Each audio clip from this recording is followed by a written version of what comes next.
The following message is brought to you by Moving Out. Hey you! Yes, you! Are you ready to move? Then you need Moving Out! Hey everybody, welcome back to Get Indie Gaming and to another episode of our Indie Insights series, where we show off the latest indie game releases and offer up an overall opinion on how they play out. As for today, well, we're looking at an upcoming game called Moving Out.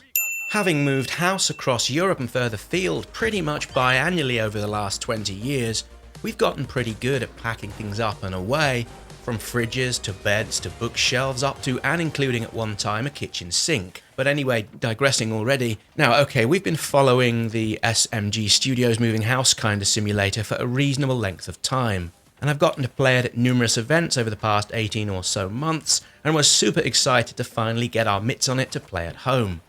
The comparisons with our much loved and usual go-to couch co-op game, which is of course the Overcooked series, well, it's so very easy to make, and we think impossible to talk about this new game without referencing the other.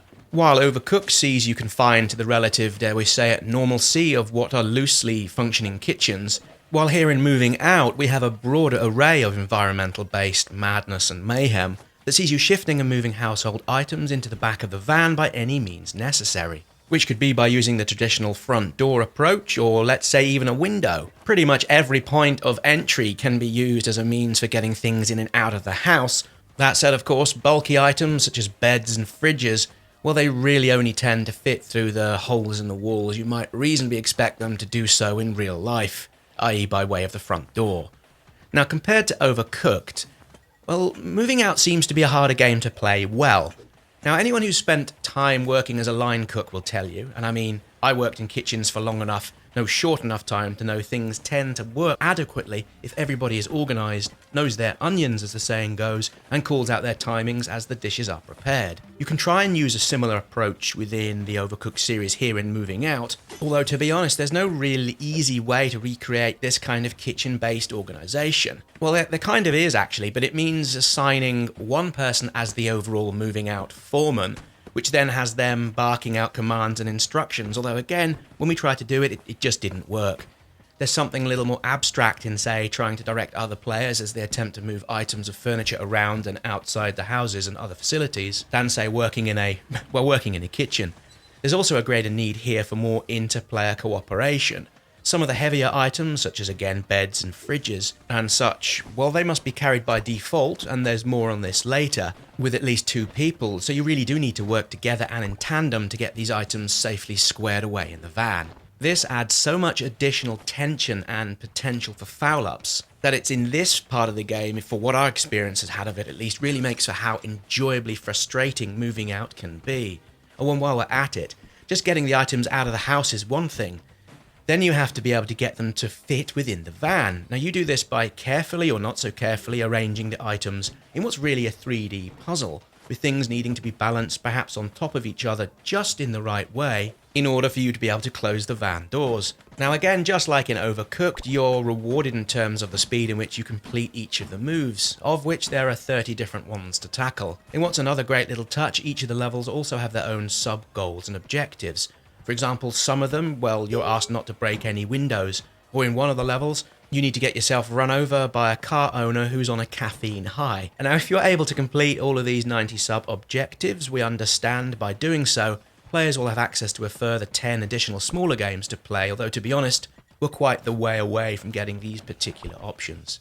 As for the overall art style and how it looks and sounds, well again, it's all rather delightful and full of little references to the 1980s, with it also showing off a few game-related nods to the period as well, such as characters who look like Frogger, Pac-Man, and a few other little gems I'll not spoil.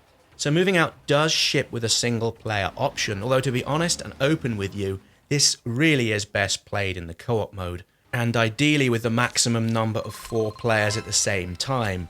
With 2 of you, things get busy enough, although with 3 and 4, well, things are at times utter chaos. Now, things being the way they are, we've only played this as it were within a family unit, although when things, dare we say it, get back to normal, we honestly can't wait to play it with friends and pals who we know will totally adore this. We should note, however, Moving Out doesn't, for now at least, have an online option, so there's no way you're able to play with friends or randoms remotely, so that's the one downside, and if you're thinking of getting this one, be aware before picking it up. So let's all root this back one more time with a final comparison with the two Overcooked games.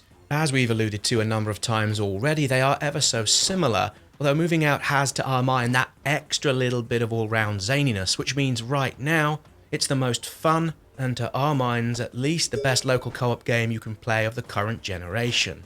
All of it feels so extraordinarily well done, particularly the range of accessibility options, which you can turn on, such as an assist mode to turn down the difficulty. You can remove the need for accurate object stacking in the van, a dyslexia option, thank you very much for that, the ability to resize text, full button remapping, and also a one-handed option. The lack of online play is the only thing we'd love to have seen this ship with, although perhaps that's on the roadmap for later. Moving Out is a couch co-op triumph and ships on April 28th onto PCs and all of your favourite consoles.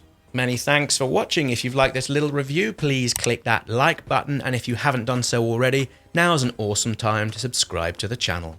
We're uploading now pretty much every day, so hope to see you all again here soon for another video.